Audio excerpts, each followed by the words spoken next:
누가복음이 오늘까지 152절에 걸쳐서 20단락을 지금 서론으로 길게 가져가고 있습니다. 왜 이렇게 서론이 길까요? 마가복음은 처음부터 예수님이 당장 등장하셨는데 누가복음은 왜 이렇게 뜸을 들일까요? 예수님께서 등장하지 않은 채로 이렇게 서론이 왜 필요할까? 왜 이렇게 길까? 그것은 성령 침례 구원이기 때문입니다. 성령 침례를 받아서 알곡이 돼서 천국에 들어가는 구원이기 때문에 성령 침례 구원을 긴 서론을 통해서 정확하게 정립을 하고 그것을 주실 수 있는 예수님이 그제서야 등장을 하시는 거예요. 만약에 종교적인 훈련, 이런 육신적인 훈련을 통해서 구원을 받을 수 있다고 한다면은 예수님이 처음부터 등장하시면 됩니다. 그러나 오히려 이런 종교적인 훈련, 육신적인 훈련은 불침례로 태워버릴 대상으로 규정하는 것이 누가복음입니다. 그렇기 때문에 이렇게 길게 서론이 있고 그 다음에 이 서론의 마지막 부분, 오늘이 그 마침표가 되는 것입니다. 그래서 오늘 본문의 설교 제목처럼 주제가 뭐냐 하면 요한이 누구 때문에 감옥에 갇히게 됐느냐 하는 거예요. 요한 자신의 문제 때문에 감옥에 갇힌 것이냐 아니면 헤롯의 문제 때문에 감옥에 갇히게 된 것이냐 하는 얘기입니다. 오늘 본문이 18절이죠. 서론. 백성들에게 권하고 좋은 소식을 전했다는 것입니다. 그러면서 바로 결론이 헤롯을 침례 요한이 책망해서 헤롯에 의해서 감옥에 갇히게 됐다는 것입니다. 여기서 여러분 보시면은 침례 요한의 사역이 둘이란 것을 알 수가 있어요. 하나가 아니라고 기록하고 있습니다. 백성들에게 권하는 좋은 소식을 주는 그런 게 하나 있고 다른 하나는 뭐예요? 헤롯을 책망하는 게 또 하나 있다는 것입니다. 요한이 두 가지 사역을 했다고 기록을 하고 있습니다. 왜 요한이 두 가지 사역을 했는지는 우리가 이전 단락을 보더라도 쉽게 알 수가 있어요. 침례 요한이 침례를 주면서 너희가 회개하고 침례를 받으라, 죄사함을 받으라. 그러면서 주의 길을 예비하는 사역이 하나 있고 동시에 뭐라고 말했습니까? 너희가 박애주의를 실현하고 공의를 행하라. 이런 종교적인 사역을 같이 한 겁니다. 그래서 오늘 본문도 백성들에게 권하고 좋은 소식을 주고 이거는 주의 길을 예비한 사역이에요. 그런데 헤롯을 책망한 이런 종교적인 이런 사역이 하나 더 있는 겁니다. 이거는 침례 요한의 사명은 아니에요. 그렇지만 같이 했다는 것입니다. 그래서 요한이 참사명이죠. 주의 길을 예비하는 게 어떤 거냐 하면은 18절에 백성을 권했다 할 때 이 권했다는 말이 파라칼레오라는 단어인데요. 여러분 들어보신 파라클레토스라는 단어 들어보셨어요? 요한복음에 성령을 말씀할 때 그분은 파라클레토스다. 내 편이다.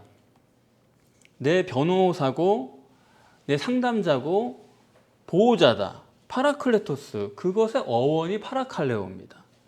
그러면서 좋은 소식을 전했다. 유앙겔리온. 복음이다 이거죠. 그래서 침례 요한의 사역이 뭐냐 하면 파라칼레오를 좋은 소식으로 전해준 거예요. 파라칼레오가 뭐냐 하면 파라클레토스 성령이죠. 그 핵심은 뭐냐면 하나님은 무조건 내 편이다. 어떤 일을 네가 하든지 간에 하나님은 무조건 내 편이다. 그 무조건 내 편이라고 하는 파라클레오를 유앙겔리온으로 전해줬다 이겁니다. 네가 어떤 죄를 졌든지 어떤 문제를 일으켰든지 나는 무조건 네 편이니까 안심하고 나한테 와서 침례 받고 죄사함을 얻으면 돼. 무서워하지 마. 편하게 오면 돼. 그게 침례 요한이 전해준 주의 길을 예비하는 사역이에요. 그런데 동시에 헤롯을 책망해요. 이 잘한 거예요? 못한 거예요? 헤롯을 책망해야 됩니까? 안 해야 됩니까? 책망해서는 안 되는 거예요. 모순되는 거예요. 무조건 내 편이라고 해놓고서 한쪽에서는 악하고 죄를 졌다고 해서 그걸 책망하고 있는 겁니다. 그러므로 침례 요한이 전한 복음은 하나님 무조건 내 편이니까 그분을 모셔드리고 종교적 훈련이나 이런 것들 통해서 너 마음을 편하려고 하지 마라. 그냥 편하게 나를 모셔드리기만 하면 된다. 그게 전한 복음인데 이게 실제적인 사명인데 침례 요한이 지금 동시에 종교적인 사명을 또 하는 거예요. 그게 옳다 그르다, 그거 하면 잘못됐다, 악하다, 이런 식으로 정반대의 사역을 같이 했다는 것입니다. 헤롯을 책망했다. 그러면 이런 헤롯을 책망한 것으로 대표되는 이런 종교적 사역이란 게 이게 꼭 필요한 거냐, 아니면 필요가 없는 거냐, 아니면은 절대 해서는 안 되는 거냐, 혹은 하나만 하냐, 이 점에 대해서 우리가 생각을 해봐야 되는데, 여러분, 이 세상에서 인간이 악하게 살고 그래도 괜찮은 건 아니지 않습니까? 그러니까 종교적인 메시지란 것은 이 세상에 반드시 필요한 거예요. 없어도 되는 게 아닙니다. 악하고 그렇게 살면 안 되고 착하고 선하게 살고 이런 것들을 교훈하고 가르치고 또 잘못되면 책망하고 의로 교육하고 그런 게 있어야 되는 것이 없어도 되는 건 아니에요. 그런데 이 침례 요한이 헤롯을 책망한 것이 꼭 있어야 되는데, 한마디로 말해서 모든 종교는 다 그거 아닙니까? 권성징악이죠. 선을 권하고 악을 행하면 징벌을 받고 다 그건데, 그런데 문제는 이걸 하는 건 좋은데 이게 정말 효과가 있냐 이겁니다. 없어서는 안 될 것 같은데 효과가 있냐 이거예요. 인간이 육체 우선적이고 가시적인 결과만 되면 되고 이기적이고 자기중심적인 존재이기 때문에 이런 인간한테 착하고 선하게 살고 의롭고 결과에 상관없이 이런 길을 가라고 하고 이런 것들이 먹혀들 수가 있느냐? 먹혀들 리가 없죠. 그렇기 때문에 종교에서는 항상 신을 내세우는 겁니다. 신을 내세워서 그걸 당근과 채찍으로 해서 네가 이런 것을 지키고 살아라. 그러면 복을 받고 아니면 벌을 받는다. 권성징악을 말하기 위해서 신을 데리고 오는 거예요. 왜냐하면 헤롯 같은 세상이 돼서는 안 되잖아요. 그렇지 않습니까? 당연한 논리입니다. 근데 이런 걸 하려면은 인간을 알아야 되는 거예요. 이런 걸 했을 때 어떤 효과가 있느냐, 그걸 생각을 해야 됩니다. 인간은 여러분 아시는 대로 뱁새인 육체 속에 황새인 영이 들어있는 존재입니다.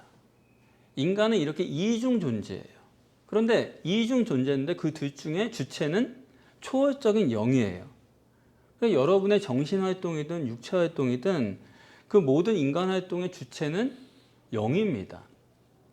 영이 그걸 주관하고 나머지가 따라가는 건데, 다만 육체 우선이기 때문에 영이 아니라 육체가 중심인 것처럼 보일 뿐이에요.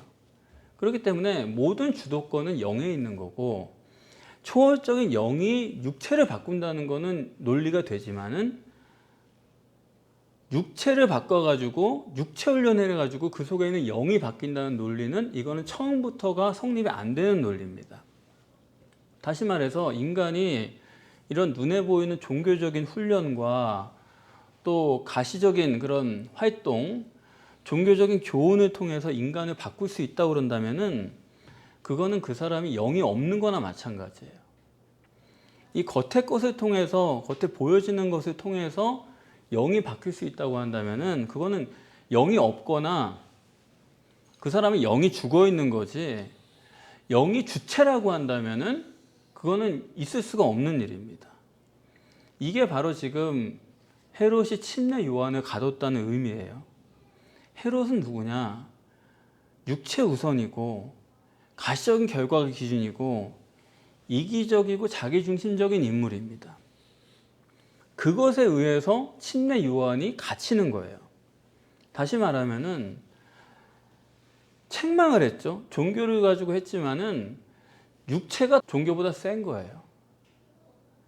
종교 가지고 아무리 해봤자 육체를 이길 수가 없습니다. 종교로는 육을 바꾸지 못하는 거예요. 오히려 육신이 종교를 가둬버리는 것입니다.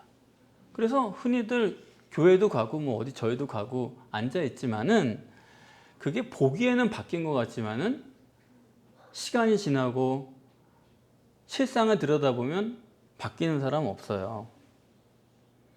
육 가지고 영이 바뀌는 게 아니다 이겁니다. 그러면은 안 바뀌는데 왜 그걸 그냥 계속 하느냐? 그게 결과가 좋아서 계속 하는 게 아닙니다. 종교적인 교훈과 훈련을 하는 사람은 그냥 자기가 옳은 거예요. 저 사람 틀렸다. 그게 너무 분명한 거예요. 그래서 그것 때문에 자기가 책망을 하고 훈련을 하려고 하는 것입니다. 만약에 그 책망을 듣는 사람이 동물이거나 영이 죽은 사람이거나 그러면은 내가 교훈하고 훈련하고 책망하면은 바뀌어요. 따라옵니다. 강아지 같은 거 말 안 들으면 발로 뻥뻥 몇 번만 차면 말 금방 잘 들어요. 근데 영이 산 사람은요, 뭐 설득하고 뭐 환경 조성하고 해봤자 조금 바뀌는 거 따라오는 것 같죠? 아니요. 바뀐 게 하나도 없습니다. 그러니까 영이 산 사람 같으면 오히려 나는 옳다고 그 사람한테 얘기하죠. 어떻게 듣냐면 잔소리로 들어요. 나는 내가 옳다고 생각해서 교훈하고 훈련하고 책망을 합니다만은 잔소리예요. 심리학은 지금 자기가 옳다고 생각해서 책망해요. 옳지 않다고 생각해서 책망해요. 자기는 옳은 거예요. 그런데 듣는 사람은 잔소리입니다. 그게 나쁜 게 아니고 영적 존재는 원래 그래요. 여러분 어떠세요? 여러분 다른 사람이 여러분에게 잔소리했을 때 동의하십니까? 솔직하게? 저는 질색이거든요. 하여튼 뭔가 잔소리 기미만 보이면 내가 알아서 할게. 내가 옳고 그르고를 떠나서 영적 존재라는 건요, 그런 거 들으면 질식할 것 같은 거예요. 안 그렇습니까? 그거 들으면서 나 질식할 것 같지 않다. 그 사람 영이 죽은 겁니다. 그러니까 사람이 나는 잔소리 들으면 질식할 것 같다가도 또 나는 또 당연한 걸로 잔소리하는 거예요. 그렇지 않습니까?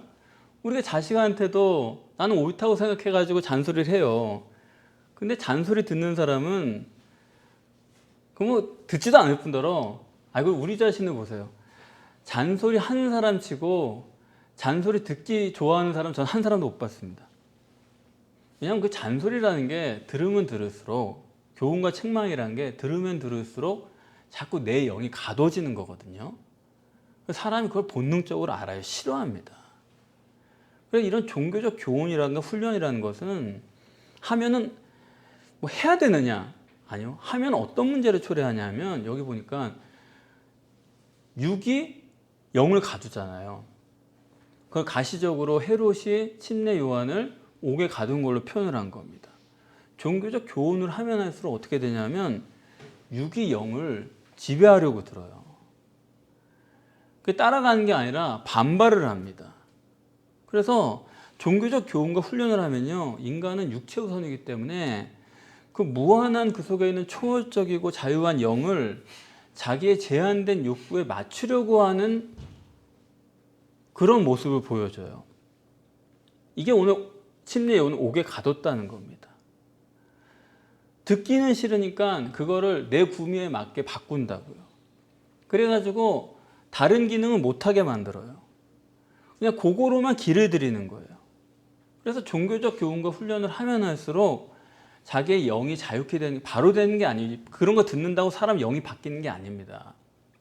그런 거 하면 할수록 그 영을 육에 맞도록 길들여가는 거예요.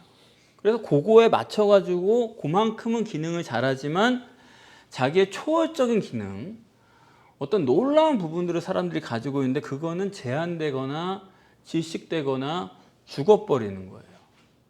그래서 흔히 종교적 교훈을 많이 하는 교회나 그런 곳을 다니는 사람들은 시간이 지나면 지날수록 교회 안에서는 굉장히 잘합니다. 그 기능에 맞춰가지고.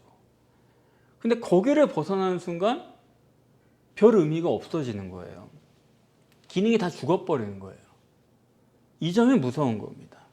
정말 여러분 속에 무한한 자유자요, 초월적인 그러한 영이 점점 육에 맞춰서, 종교에 맞춰서 그거에 맞는 것만 익숙해지고 나머지는 질식하고 나머지는 죽고 마비돼 버리는 거예요. 그러니까 어느샌가 나는 영을 살리는 줄 알았는데 영이 죽고 있는 거예요. 여러분은 어떠세요? 영은 무한한 자유자이기 때문에 늘 갈등하고 고민하고 생각하는 존재입니다. 인간은 죽을 때까지 그래요. 그런 영이 종교적인 교훈과 훈련을 계속하게 되면은 육이 길들여지면요, 종교적 훈련이 잘 된 사람일수록 나중에 고민을 못하는 사람이 됩니다. 어떤 거냐? 이런 거죠, 저한테. 아유, 목사님 그냥 골치 아파요. 그냥 고민하게 하지 말고 생각하게 하지 말고 그냥 결론만 말해주세요. 어떻게 하라는지만 말해주면 내가 그대로 할 테니까 복잡한 얘기 하지 마세요. 그러니까 맹신맹종에 길들여진 사람이 된 겁니다. 자기가 갈등하고 고민하고 생각해 보려고 하는 사람이 못된 거예요. 그러니까 성경에는 나이가 들수록 지혜가 있고 생각이 있고 그 사람한테 물어보면 해답이 나오고 그런 사람이 되어야 된다고 그러는데, 종교 생활을 오래 하면 오래 할수록 다 골치 아파. 생각하기가 싫은 거예요. 단순해진 게 미덕으로 변화되어 가는 것입니다. 왜 그러냐? 영이 죽었다니까요. 아무 생각 없이 그냥 조건적으로 사람이 편해진 거예요. 그게 뭐냐면 동물이 된 거예요. 그 노예근성이라고 그래요. 여러분은 어떠세요? 우리가 왜 성경 읽는 게 어렵고 왜 기도하는 게 그렇게 어렵고 그런 줄 아세요? 그게요, 우리가 갈등하고 고민하는 게 싫어서 그렇습니다. 성경 같이 앉아서 읽으려면 그게 굉장히 갈등, 고민, 복잡해요. 여러분들 기도를 잠깐 하셔서 그렇지 한번 기도하려고 하나님 앞에 맘 잡고 앉아보세요. 사람이 그거 못 견뎌요. 거기서 뭘 해야 될지, 무슨 얘기를 꺼내고 어떻게 풀어가야 될지 그때부터 갈등, 고민이거든요. 이거를 사람이 직면하기를 싫어하는 겁니다. 그러니까 점점 더 사람이 생각 안 하고 편한 걸 찾는 거예요. 그래서 편한 게 뭐냐면 주일날 나오라면 나오고 봉사하라면 봉사하고 그러면 되고, 이게 여러분 큰 문제입니다. 저는 여러분들 보면은 항상 생각이 복잡해요. 습관적이 되시면 정말 안 되는데 그 점을 항상 보거든요. 제가 늘 말씀드린 대로 새벽기도 10년 한 사람은 믿음이 없는 겁니다. 그걸 왜 해야 되느냐를 생각을 안 하는 거예요. 그걸 해야 마음이 편한 거예요. 그걸 뭐라 그러면 율법주의라고 그러는 거예요. 그거 안 하면 자기가 못 견디는 거예요. 안식일이 뭘까? 그런 고민을 안 해요. 그냥 나오려니까 나오는 거예요. 그냥 하면 되는 거예요. 이유를 모르고 그냥 하는 거예요. 방언하는 사람도 제가 왜 그렇게 문제를 삼냐 하면, 바울은 그랬잖아요. 너 도대체 1만 마디 방언하는 것보다 깨달은 마음으로 5마디 하는 게 중요한 건데 1만 마디랑 5마디를 놓고 비교를 합니다. 그 방언하라는 거예요, 하지 말라는 거예요? 아무짝에도 쓸모가 없다는 얘기예요, 그거는. 근데도 나는 그러거나 말거나 방언을 해야 속이 시원한 거예요. 하루 1시간씩. 그게 사람이 무서운 거예요.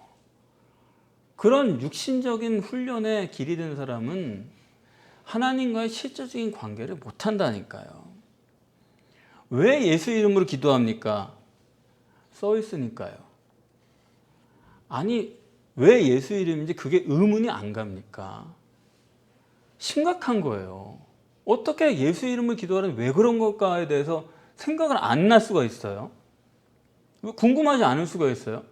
어느 순간 내 영이 죽어 있는 거예요. 안 그렇습니까? 이 세상의 종교요, 모든 인간적인 것이 다 이렇게 이런 것들을 지배하고 있기 때문에 성경이 이런 사람은 죽었다 그래도 사람들이 내가 이러이러한 활동을 하고 있다는 이유만으로 나는 살았다, 그렇게 우기는 겁니다. 신앙이 갈등도 없고 고민도 없고, 여러분 그거는 아예 아니에요. 그냥 나오면 편하고 하라는 대로 하면 되고, 그거는 정말 아니에요. 오늘 본문이 성령 침례의 결론이거든요. 본문에서 성령 침례를 마무리 짓고 다음 단락에서 예수님이 등장을 하시는 것입니다. 그러면은 왜 우리가 성령 침례를 받아야 됩니까? 아니 하여튼 성령 침례를 받아야 구원이라니까 하여튼 성령 침례를 받아야 돼. 그러시면 또 안 되는 거예요. 왜 성령 침례해야 되는지 우리가 궁금해야 되는 것입니다. 그래서 오늘 본문을 여러분들 잘 생각해 보시기를 바랍니다. 이전 단락이 성령 침례에 관한 거고 다음 단락은 이제 예수님이 직접 성령 침례를 받으세요. 그러니까 오늘 본문에 성령 침례란 말은 전혀 안 나오지만 앞뒤에 성령 침례가 있고 오늘 내용도 성령 침례에 관한 내용입니다. 그래서 오늘 본문은 이 침례 요한의 이중적인 사역, 이 둘을 대조해서 성령 침례가 어떤 것인가를 정확하게 정립을 하려는 거예요. 자, 침례 요한이 지난 시간에 15절에서 17절에 앞단락에서 성령 침례, 불침례 이러면서 단일한 사역을 잘 했습니다. 자기의 길을, 주의 길을 예비한 사역을 잘 했어요. 그런데 이런 사람이 어떻게 하다가 오늘은 이런 사명에서 벗어난 별도의 이중적인 사역을 하게 됐습니까? 이런 겁니다. 모든 사람이 지난 시간에 침례 요한에게 물어보잖아요. 마음속으로 저분이 그리스도신가 심중에 생각했다라는 거예요. 마음속으로 저분이 그리스도신가. 그런데 그것을 침례 요한이 알아본 거예요. 그래서 그것에 대해서 대답을 한 건데 그럼 여러분 생각해 보십시오. 어떻게 침례 요한이 그 사람들의 마음을 알아본 거예요? 심중에 있는 생각인데. 그리고 그 사람들을 위해서 성령 침례라는 것이 무엇인가 어떻게 정립을 한 겁니까? 스스로 그 사람들의 마음을 꿰뚫어오고 스스로 성령 침례 구원에 대해서 스스로 정립을 한 겁니까? 성령이 하신 거잖아요. 그러니까 뭐냐 하면 성령이 함께 역사하실 때는 침례 요한이 주의 길을 예비하는 사명을 잘 한 거예요. 그러니까 단일한 사역을 잘 할 수 있었던 이유는 어디까지나 성령이 그 사람에게 역사했을 때 가능한 겁니다. 그런데 갑자기 이 사람이 잘하다가 헤롯을 책망하는 종교적 사명을 한 거예요. 이거는 침례 요한의 사명이 아닙니다. 왜 그렇게 됐느냐? 대조해서 알 수가 있는 거예요. 성령의 역사가 없으면은 사람이 그래지는 것입니다.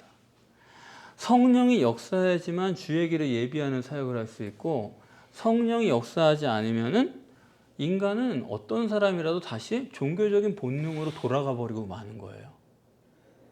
그래서 자기가 하는 사역이 주의 길을 예비하고 하나님 무조건 내 편이니까 하나님께 나아가는 것을 염려하지 말고 온전히 그분을 모실 수 있고 이런 관계를 형성하라는 게 그 사람의 메시지인데도 불구하고 성령이 역사하면 순간적으로 본능으로 돌아가가지고 헤롯에게 너 잘못했다 이렇게 하고 나왔다 이겁니다.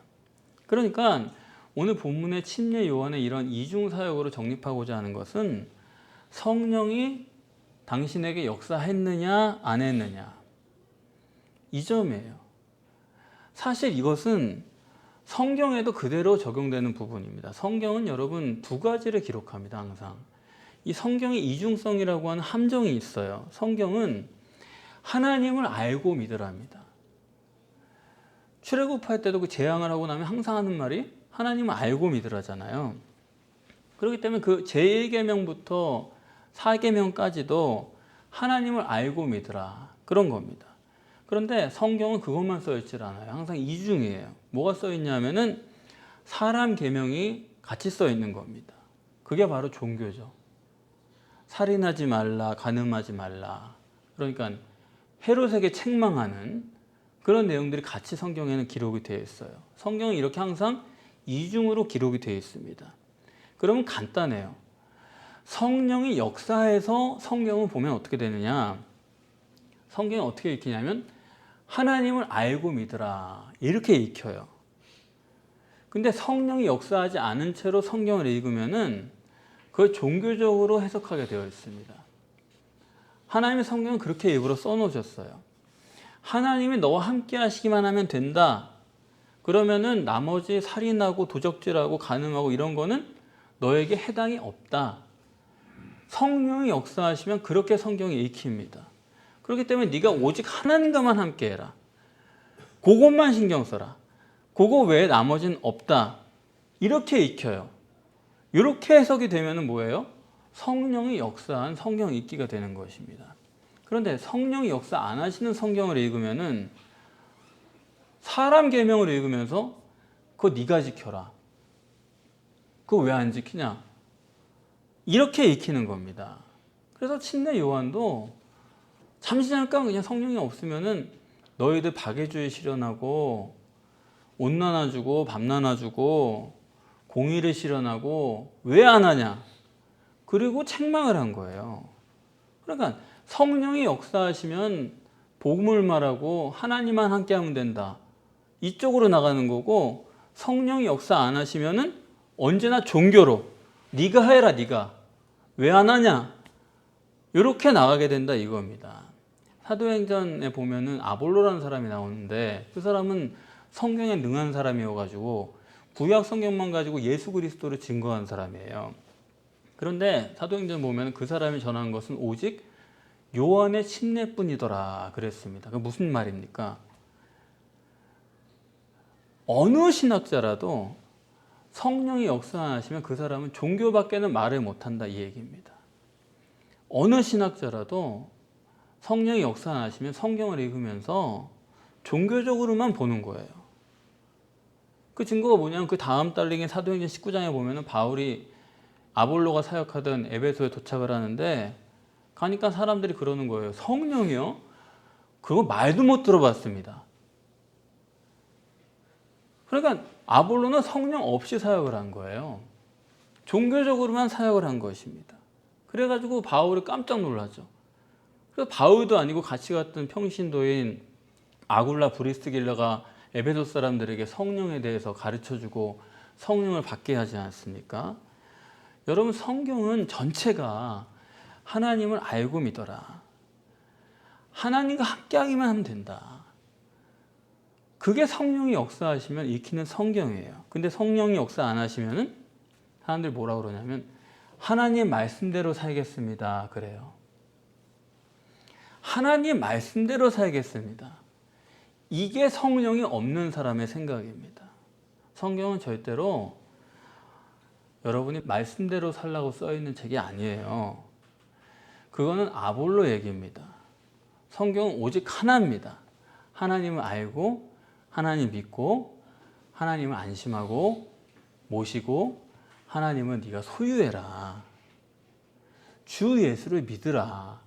그리하면 너와 내 집이 구원을 얻으리라 라고 말씀하시는 거지. 여러분, 이 점을 잘못하시면 안 됩니다. 사람들이 어디서 배워가지고 아주 입에 붙었어요. 어떻게 하는 게 좋은 신앙입니까? 말씀대로 사는 겁니다. 어떻게 하면 천국 갑니까? 말씀대로 살면 천국 갑니다. 그거는 성령 역사 없는 사람들이 읽는 성경이에요. 침례 요한의 종교적인 역사입니다. 성령 침례 받지 않은 상태로 사는 사람들의 모습이 그래요. 나는 말씀대로 살겠다. 아니요. 성령을 소유해야 돼요. 그러면 성령이 스스로 역사합니다. 내 영을 바꿔줘요. 그런 거지 내가 말씀대로 따라 살고 순종하고 살고 절대 아닙니다. 예레미야서를 보면은 거기 그러잖아요. 내가 하나님께서 너의 남편이 돼서 너의 옆에 있었는데도 너희가 안 듣던데. 남편 돼가지고 옆에 같이 있을 땐 잘하고 살아요. 선하게 살고 의롭게 살고 거룩하게 살고. 그런데 남편이 잠깐만 떠나면 바로 악하게 살고 죄짓고 살고 그렇게 사는 거예요. 옆에 있어도 안 되더라 이겁니다. 사사기가 대표적이죠. 하나님 함께 계시면 그땐 괜찮아요. 근데 또 잠시 잠깐 하나님 떠나가시면 널뛰기를 하는 겁니다. 나락으로 떨어졌다가 올라갔다 내려갔다. 다윗도 어떻습니까? 하나님이 함께 하실 때는 그렇게 잘했는데 하나님 잠깐 떠나가시니까 밧세바하고 바로 간음하잖아요. 그러니까 하나님이 함께 하시지 않으면 안 되는 겁니다. 근데 무슨 말씀을 따라 살아요? 성경이라는 건 전부 그거 써놓은 겁니다. 하나님께서 함께 하시면 네가 되고 하나님께서 함께 하시지 않으면 네가 안 되고 성령이 역사 안 하시면은 안 된다.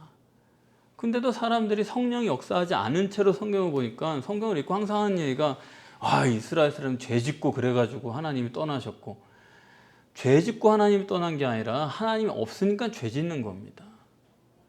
성경은 전혀 반대로 있는 거예요.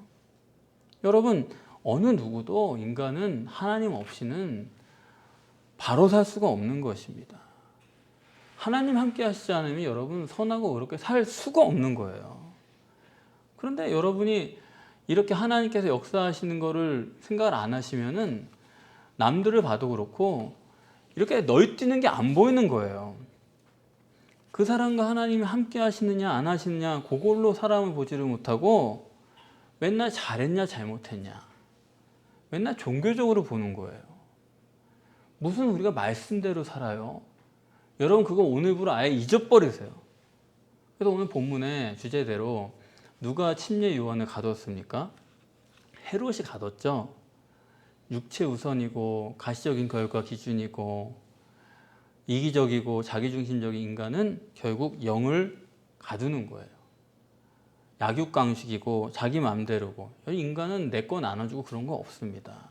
남 생각해주고 그런 거 없어요. 애초에 부자 청년처럼 자기가 유리한 범위 내에서 그냥 하는 것뿐이지 사실 인간이 힘이 없을 때 죽어서 지내는 거지 자기가 힘이 없을 때 박애주의 한다 이웃과 더불어 살자 이런 얘기하는 거지 사람이 힘을 가져보세요.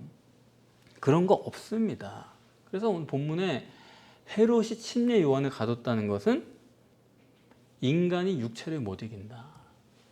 종교는 절대로 육체를 못 이긴다는 것입니다. 그런가 하면 누가 또 요한을 가뒀습니까? 요한 자신이 자기를 가둔 거예요. 누가 책망하랬어요? 누가 잔소리하랬어요? 누가 종교적 사명하랬냐고요? 안 했으면 갇히지 않잖아요. 여러분 종교가 뭔지 확실히 아셔야 됩니다. 이 세상에는 선하고 의로운 사람 없어요. 교회 다니면서 난 담배 안 폈다. 그거 하나 그런 거예요. 그거 하나 가지고선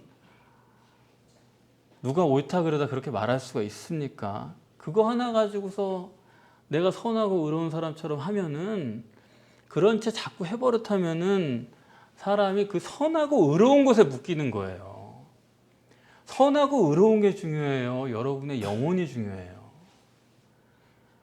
그런 거에 자꾸 사람이 묶이면 안 되는 겁니다. 그 자승자박이에요, 그게.